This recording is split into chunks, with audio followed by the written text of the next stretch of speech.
When I walked into seminary the very first day, he was playing the piano for the opening hymn. That was the first time I ever saw him. I thought he was pretty cute, I have to say.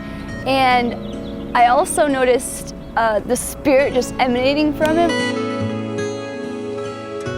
I walked in and one of the first things we had to do was pick where we were going to sit. And we got in line to throw darts at the board, and wherever the dart hit on the map, that's where we would have to sit in the classroom. And I ended up sitting right next to Andrea.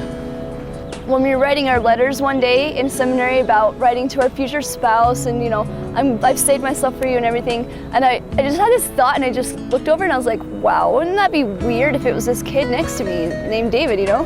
It was her turn to be at the front of the classroom. We all took turns giving her compliments. And I wrote a little 2-line dinky poem that said, "You play the flute, that's why you're so cute." When I heard him bear his testimony, and I knew that he was a strong person, and I knew that he was working hard, doing college while he was doing high school, and then when he bore his testimony, I kind of felt really close, and I felt like, you know, of all the people that I'd met up to that point, he was one of the few people that I considered I'd even date seriously ever.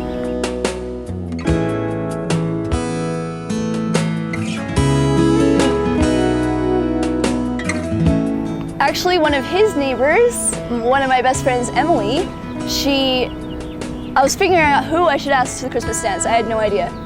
And she suggested David. She's like, well, you met him in seminary, you know who he is.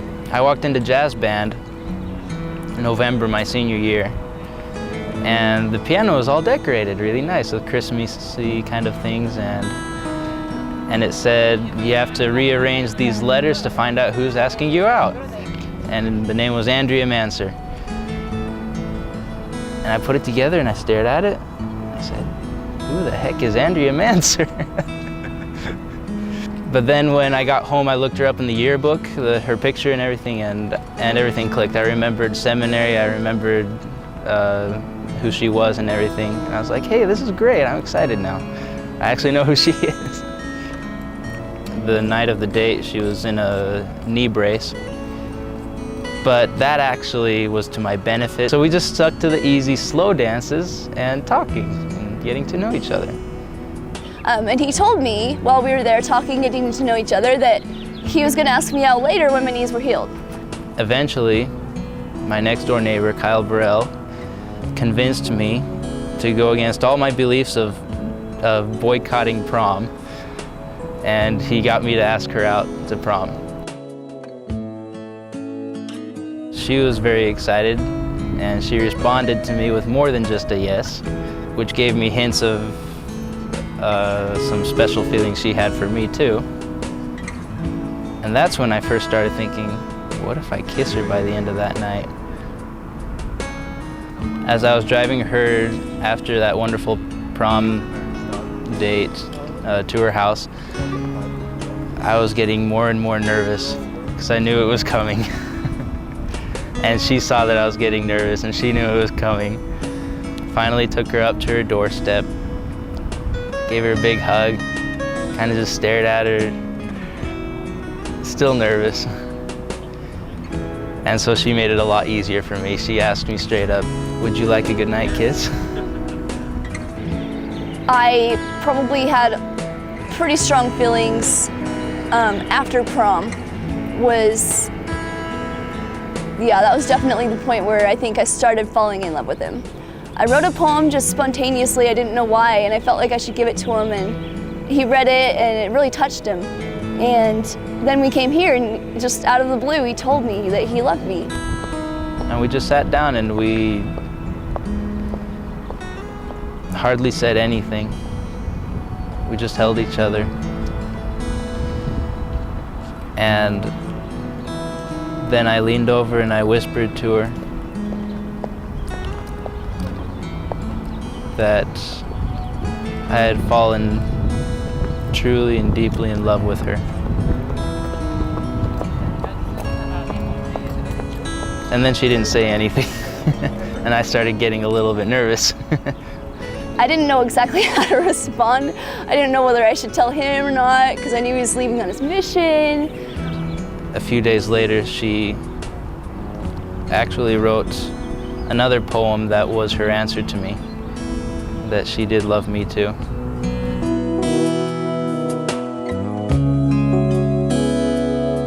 Well, when he left, we had already talked about the possibility of getting married eventually after he got back, but he knew that I could be married before he got back. I knew that he could lose interest, but at least at the time, we were hoping that it would work out.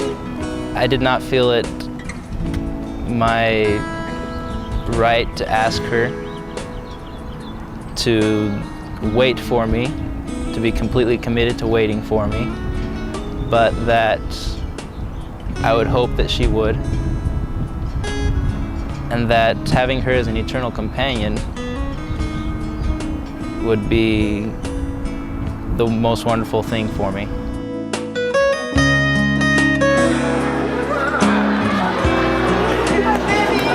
After he got released, I was sitting there waiting all day. I was wondering when he was going to come, and I didn't know if he was going to come or if he was going to call me, and I was going to go over there, and I was getting nervous. Oh boy, if I was nervous when I was about to kiss her the first time, that was nothing compared to coming home after, being home after the mission and seeing her for the first time. On that first visit, we didn't talk too much about the future other than we were hoping that we could continue our relationship and that we had definitely missed each other and that we still loved each other. I went to Kinko's to get a job interview, and after I was done with that, I saw right next to Kinko's was Gold Design Jewelers, and I was thinking, why not look at it? I am just horrible at keeping secrets from people. So that evening when I was with her, I kind of told her I was looking at rings. We actually called the temple and set the temple date before he actually proposed. On February 7th, he took me out after school had already gotten out, and we got all dressed up, and I had a rose in the morning on my table for me, and then I got home from school and there were several more roses on my bed that he'd got my roommates to in cahoots with him, and I came to this bench and met him, and he gave me another rose. We went to visit his old mission president, and I got another rose, and we then proceeded to go to dinner, and I got some more roses. Then we had a nice little dinner in the apartment, and then after talking for a while, he put on some music, and we danced in my living room, and then he pulled out the ring and then put it on my finger, and I was just speechless. I didn't know what to do. And then as we were sitting on the couch cuddling, she kept telling me, "You still haven't asked me." And so we were sitting down talking for a while, and I was just like, "You still haven't asked me?" I said that about 2 or 3 times, and then eventually he whispered in my ear really quietly, he's like, "Andrea, do you want to spend the rest of eternity with me?"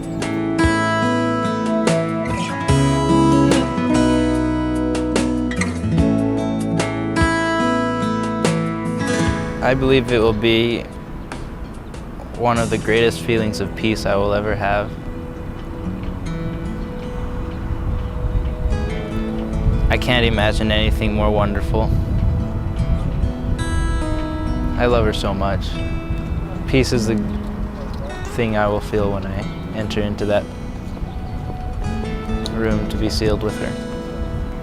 I know it will be like the culmination of events for me, where I'll finally be able to be with David forever.